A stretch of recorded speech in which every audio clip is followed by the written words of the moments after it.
Well, grace and peace, everyone. We have got to talk about this newly elected person to the General Assembly in Connecticut. This is probably going to be a little controversial. You'll hear me sipping some coffee in the background. Hopefully, it's not too much for you. However, it was reported to me, and this is on Facebook, that Larry Pemberton was elected to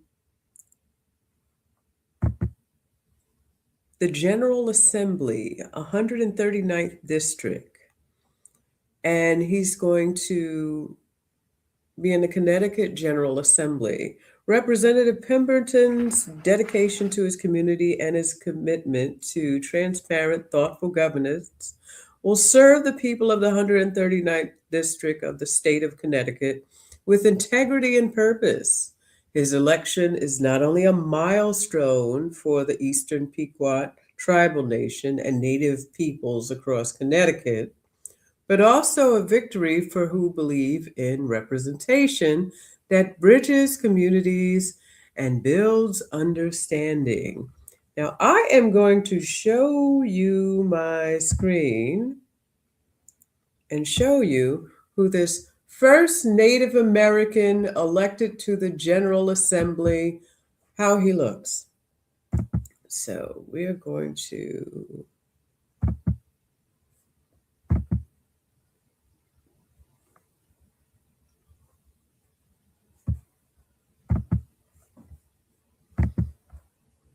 and there you have it. Congratulations, Larry Pemberton Jr. Looks really Native American, doesn't he? And of course, the comments and various websites that have published this are going crazy. Now, when I first saw him, immediately I thought to myself, he sort of looks like that guy, Ian Roberts. Remember him? Let me show you the screen on this guy so you can see what I'm talking about. I'm pretty sure that I see it. I don't know if you guys gonna see it, but he looks a lot like Ian Roberts, the guy that was the illegal that was busted for passing himself off as a doctor and being a superintendent in Des Moines public schools. Remember him? That guy looks very much like it. So I'm here today, and what I would like to do is ponder about this whole one drop rule thing, because it seems as if when mixed race people, whether or not it's mixed parentage or mixed heritage, which is the case for a lot of multi-generational Black Americans, many of them are of mixed race. When it comes to people like that, or even when the Somalis say something like, "Oh, I'm not Black, I'm Somali," or mixed race people, if they ever acknowledge, remember the case of Tiger Woods saying that he was Cablinasian and all of the backlash he got from that? Well, it seems as if the one drop rule is only enforced when Black people want to ensure that people who are sometimes mostly white, mixed with white, or from another country stay in the cast. But they make a caveat for Native Americans. Now, I'm going to show you this guy again and what he looks like.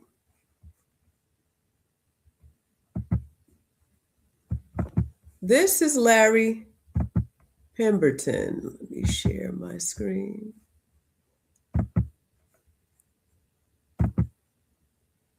And of course, in the comment section, you got people saying, "Oh, well, this is our people, and we were the first, and we're Indigenous and they're putting all their hopes in this man. And in other circles, people are laughing and dying laughing at this man with these box braids and this very 4C hair. And they're saying, this guy's not Native American. What the hell? What's going on? We can just self identify? So I'd like to know, why is it that we don't have anyone in the comments saying, well, if the police pull you over, they're not going to see Native American, they're going to see Black? We'll definitely see that if there were a person like Tiger Woods, or if there was a multi-generational mixed person who said that I'm mixed and not necessarily Black. They're not claiming to be pure Black. If they're not accepting that type of label, they will be just demonized and put down and said, well, regardless of what you think you are, the world only sees Black. But there's only that caveat cut out for when they want to claim Native American, and I am not sure what to make of it. Now, in all fairness, I do have family affiliated and members of the Shinnecock Nation on Long Island, where I'm from. They live out in Hamptons, been there since the beginning of time. However, we know that many of them are mixed, right? And now I want to show you an article from my little collection of historical articles and show you what we know about the Shinnecock Nation. This is taken from an article from the Fargo Forum, Daily Republican, and Moorhead Daily News. This was Tuesday, February the 2nd, 1915, right? And it's called Daddy's Bedtime Story, The Indian Who Has Kinky Hair, right? So it starts out as such. Did you kiddies ever hear of the Indian boy who has kinky hair? Asked Daddy of the children as they came to him for the bedtime story. Oh, Daddy, only Negro boys have kinky hair. You have to be mindful of the time period in which this was written, cried Jack. No, kiddies, I'm telling you of an Indian boy who has kinky hair, insisted Daddy with a twinkle in his eye. This Indian boy lives with some other Indian boys and girls out on the Indian reservation on Long Island, explained Daddy. And would you believe it? Some of those little boys and girls have kinky hair, and a few others, a very few, have straight hair. And others have hair that just waves a little, and altogether there are several different kinds of hair distributed among those youngsters. In just one respect, are these hairs exactly similar? They're all Black. This reservation belongs to the Shinnecock Indians, the remnants of one of the tribes whom the early settlers of Long Island discovered when they settled there. They came from Connecticut a few years after the Pilgrims landed at Plymouth Rock. These settlers were remarkable in this respect. They got along with the Indians without killing them. Historians will agree that this was an unusual record for colonial times. It chanced that within a century after the settling of Long Island by the white men, and while they were treating the Shinnecock Indians very kindly, some Negroes from Guinea and Africa came to Long Island. Now, mind you, when they say Guinea, they're actually talking about Guinea, West Africa. They're not talking about Guinea and the Asian country that they named Guinea.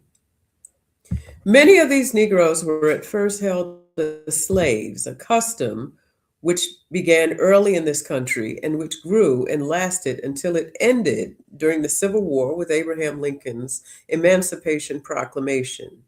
These Negroes intermarried with the Shinnecock Indians, and so it has gone through the generations till there is a portion of the red race, which is really Black.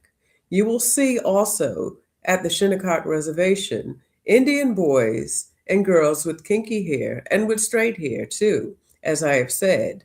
These features are all mixed up so that you have the impression that that an Indian boy and a Negro boy are looking at you at one and the same time. So he's talking about the ambiguity of how some of these people look. They look both Indian and Black at the same time. Now you probably wouldn't say that. Now if you see a lot of the Shinnecock, you probably say, "Oh, these are just light-skinned Black people," but they still have a certain look. They still have a certain head shape. But I'll continue. It is now figured that these boys and girls are 50% Negro and 50% Indian. And so long has the mixing of these races been going on that not even their grandmas or grandpas ever remember hearing a word of the original Shinnecock Indian language. What do they speak, Daddy? Asked Jack. Oh, a queer language, half English, which sounds very strange. Now Kitty's rung along to bed. Now, in some of these somewhat bitingly racially insensitive stories, there's always a bit of truth that can be found. And yes, this is how a lot of people ended up mixed into Shinnecock Nation, including the Pequot and the other tribes on the East Coast. But if you see them, a lot of them look like light-skinned Black people. This guy, though, doesn't even look like a light-skinned Black person. This guy, like I said, almost looks pure Black. There's nothing about him that screams this is Native American. So instead of claiming that he is mixed race Indian, which I probably would, he's claiming that he is the first Native American elected to the General Assembly of Connecticut. Now, I don't really know how to feel about this because I'm thinking about all of the many people that I met in Apache Nation when I was in Lawton, Oklahoma, Comanche, Cherokee, Winnebago. Yes, that's a tribe. That's not just you know, a RV. And Oneida Nation, which is over in Wisconsin. I've met a lot of them. And at the time, um, because my family had claimed to be Native American, they claimed they had a Native American grandfather. And this was always the story. They always claimed that they were Native American. We're Cherokee Indian, that's what they would say. And my mother's side of the family on that side, they're from South Carolina. And when you look at them, we all have a distinctive look. We have a definite, distinctive skull shape, which you can see in my profile pic. We had that's the high cheekbones and a different look that says that we're Native American. So I believed it. And at the time, after I graduated from high school, I decided to go on this, journey of learning about Native American cultures. And while in college and in the military, I ended up going to a lot of the reservations, and even some of the people there actually thought that I might have been mixed Native American. So I ended up having a DNA test in 2006 that said that I had 18% Native American blood. But this was with DNA print genomics, and they since went out of business for some reason. And after that, I had subsequent tests that said none. I had 0% Native American.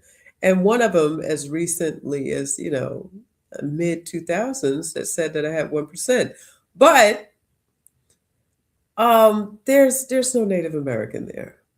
And when I started researching my history, what I found out is that the Native American grandfather that they have, that whole family down there are descendants of the Holmans.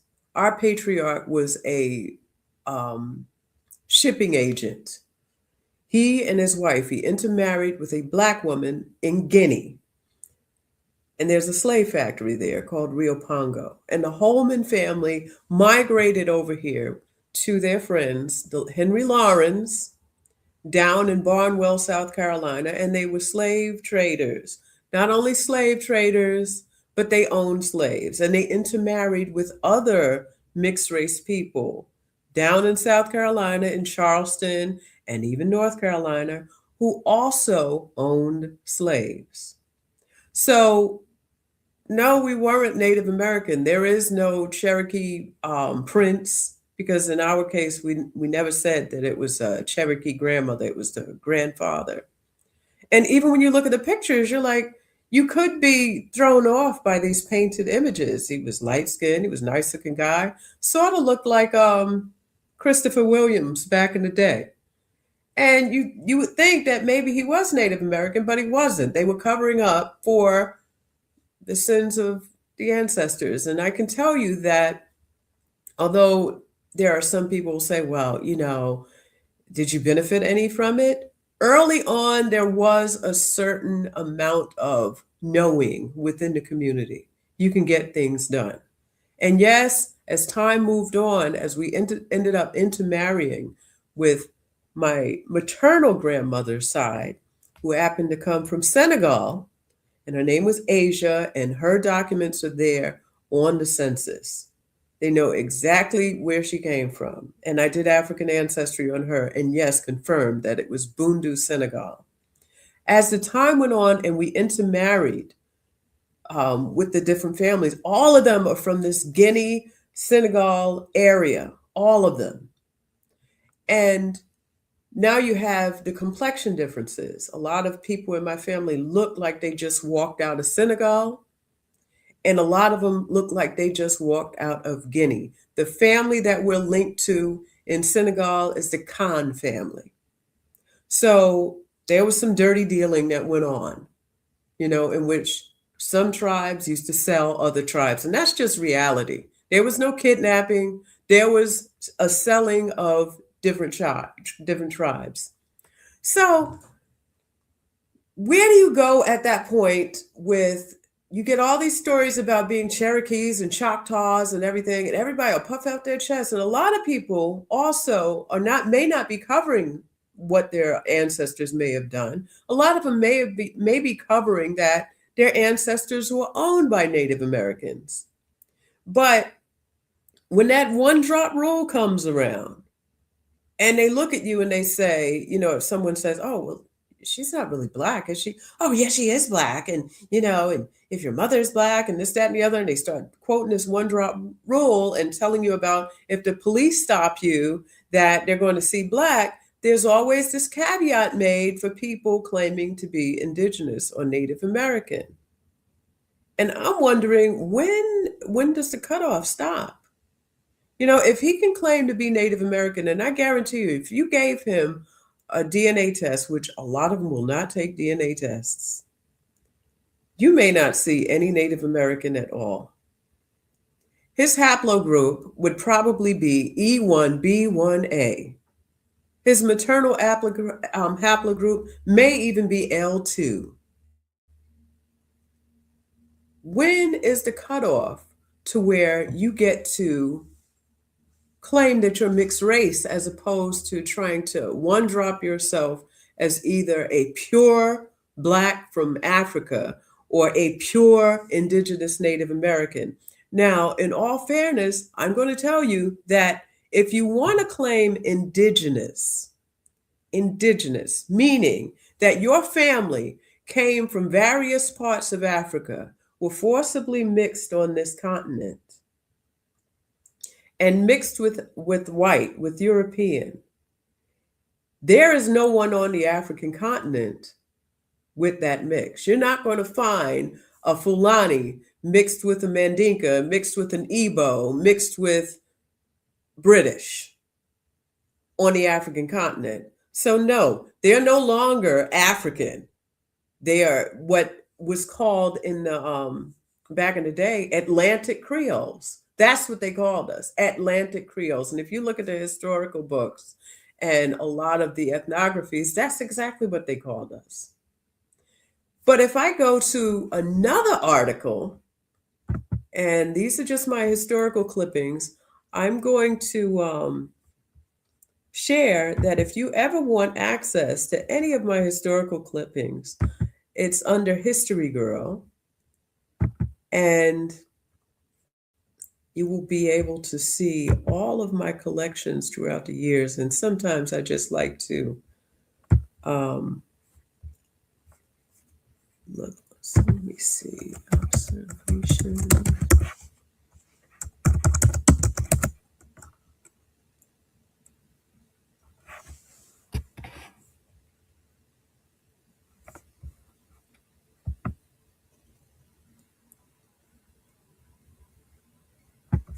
Observations on Blacks in the South. Now, this is a little bit different. Let me see if I can lighten it up a little.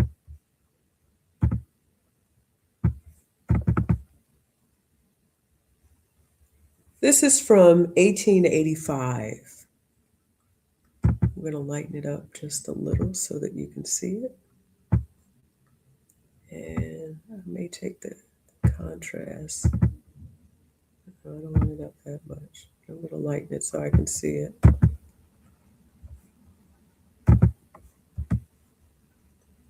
Okay, white and black. What a well-known journalist has observed down south. Right? Now this one is quite long, okay? J.H. Beadle, formerly a correspondent of the Cincinnati Gazette and now writing for the Cincinnati Enquirer, contributes a long letter to his home paper in Western Indiana. From this letter, the following interesting extracts have been taken. In Western Indiana and all over the North, I suppose the idea prevails that our colored people are not true specimens of the race, that in the South, the average is much blacker. As applied to the 3/4 of the South, this is a mistake. The colored people of my home village average no whiter than that of Columbia, Charlotte, and Chattanooga.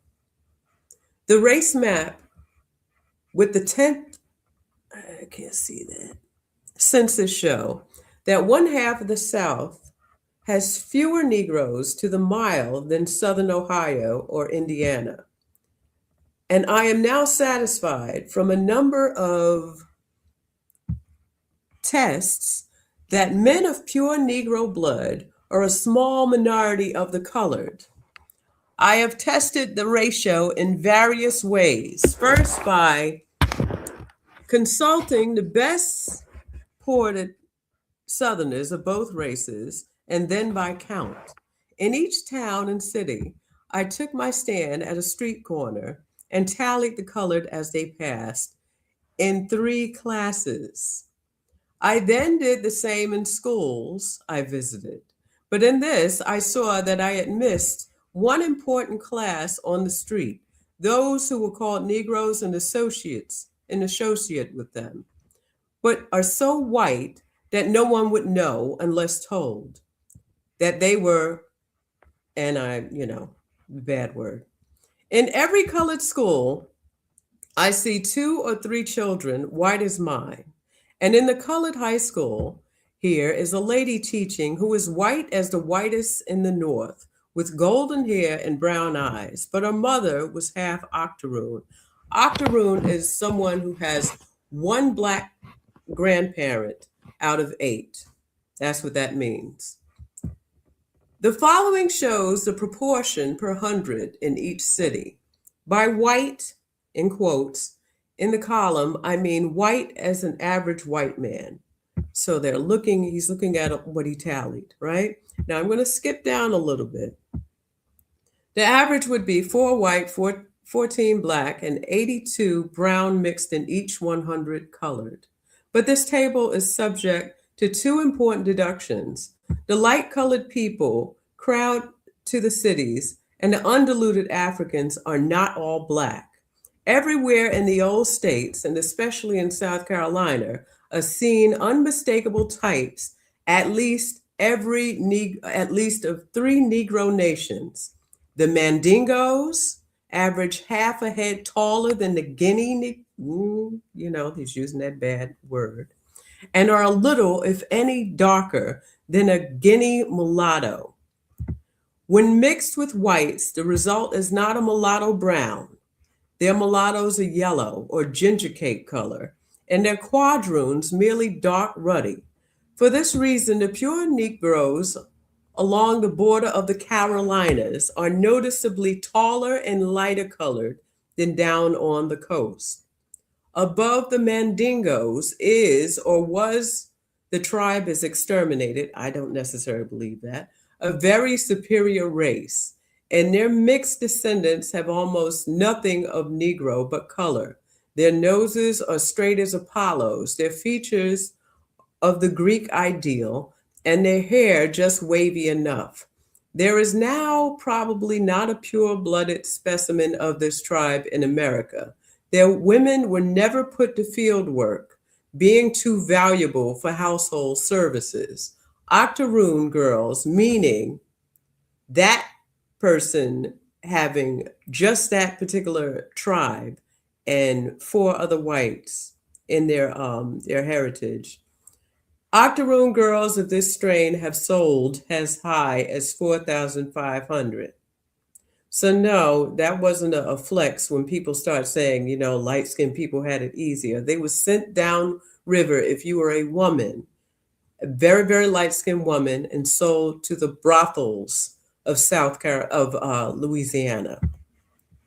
One thing I have noted on this trip is a decided revelation to me: the small proportion of the colored people who are pure blacks, and the number of the mixed bloods who are as white as any of us. I have spoken of this before, but the more I see, the more I think it's worth mentioning as an important factor, as the important factor in the situation.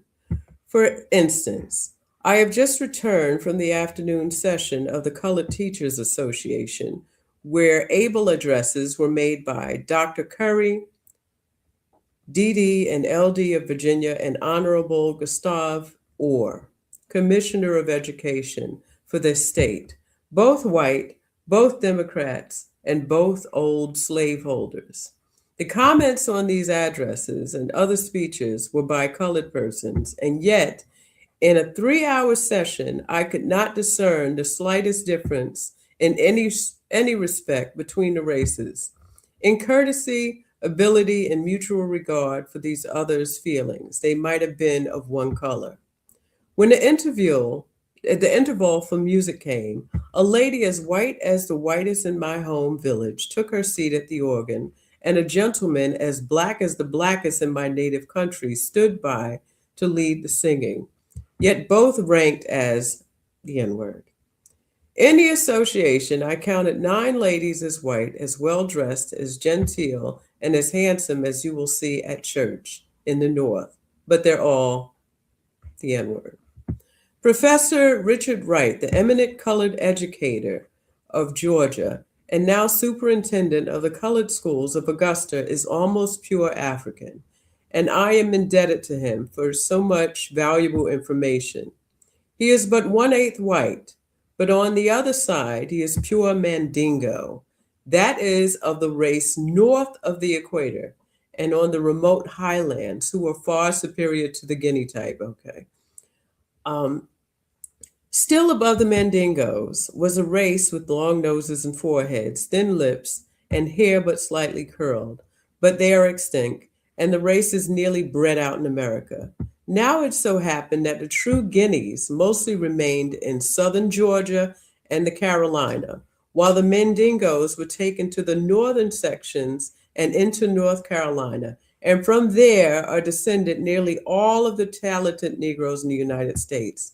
Far below the Negroes, but still above the Guineas, were the Dahomes, the Luangos, and crewmen. Dahomians, when he's saying Dahomey, you know where that's from. That's from Ghana. Luango is from down in the Congo, and crewmen are from indigenous to Liberia, just so you know. So, I don't think anything goes beyond that. You can always catch it on, like I said, History Girl, and this is under the newspaper archives.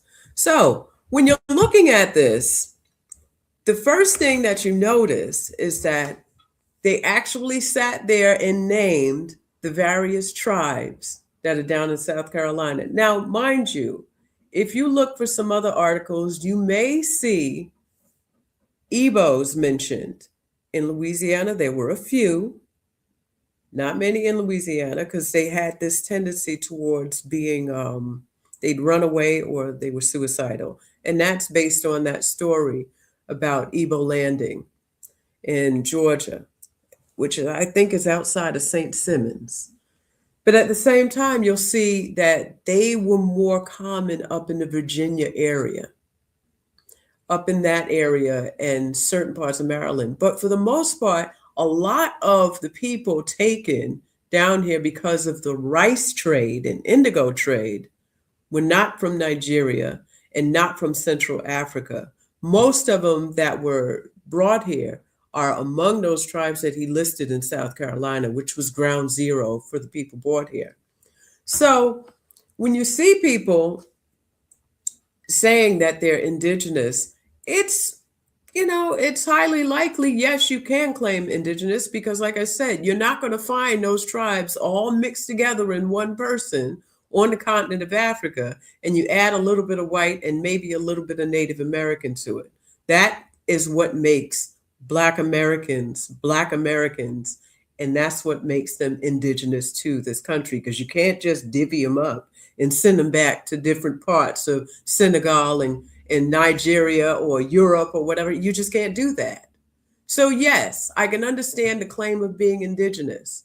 What I can't understand is this constant battling of people saying that either you're pure African. I do not like the term African American. I think it's a misnomer. I don't think it ever should have been. I also don't like the idea when people start saying that they're Native American and claiming to be full-blood Choctaw and full-blood Cherokee. We're mixed race people, multi-generational mixed race people. So I don't know, with this guy claiming that he is the first Native American elected to the General Assembly in Connecticut, it almost seems as if he's taken a seat from someone else. Now, hopefully, now I know he's affiliated with the tribe. He's still affiliated because he's more than likely mixed in, But like I said, if you look at his DNA profile, I'm almost certain that he is not pure Native American.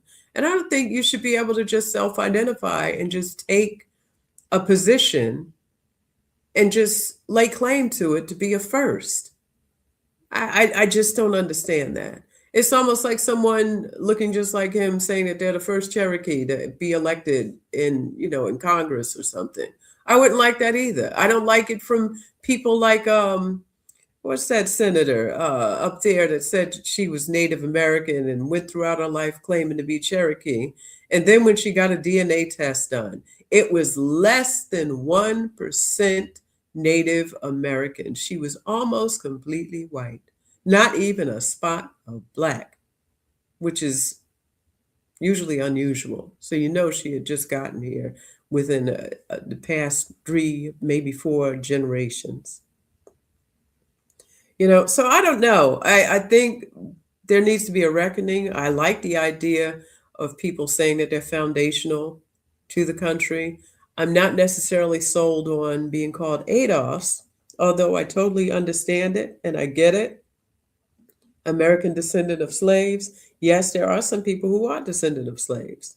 But I think in order to encompass everyone within that community, I like foundational because, like I said earlier in the presentation, all of us were not necessarily slaves. Some of us are a mixture of slaves and some of those mulatto slave owners on the coast of Africa that ended up moving here in the South many years ago during the 1700s.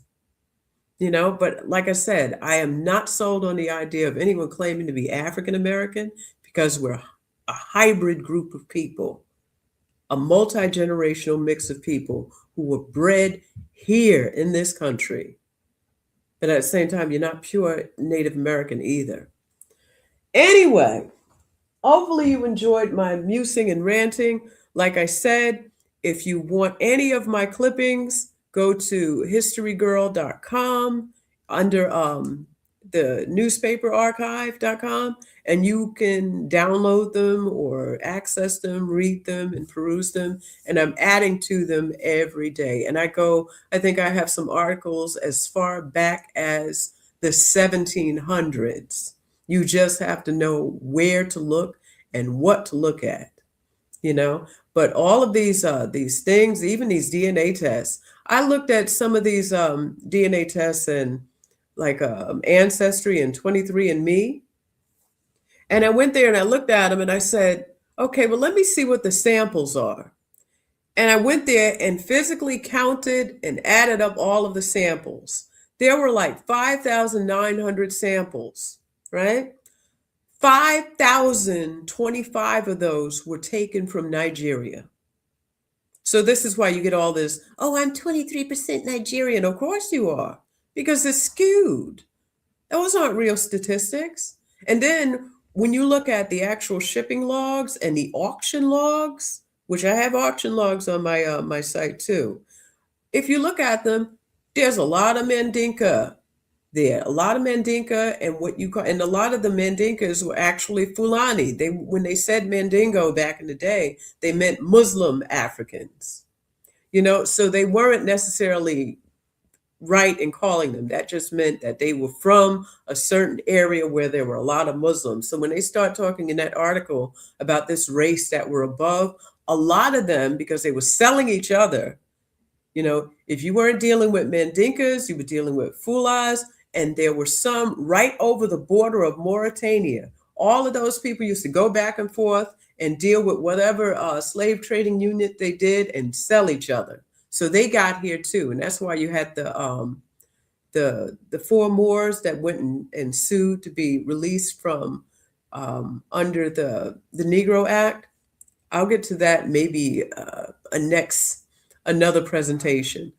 But this is why you have all of these people now skewing the history and trying to claim that all of these people came from Nigeria when they weren't the dominant group that were here, and they were only in Virginia. Everybody's not from Virginia, and everybody's not an Igbo. They skewed those results, and if you go and look at them, if you've ever taken a DNA test, I advise you to look at the samples that they use and look at how many samples they take from Nigeria and then plop you underneath it and then call you a Nigerian. That's not true. That is not true. The culture doesn't say it. Nothing says it.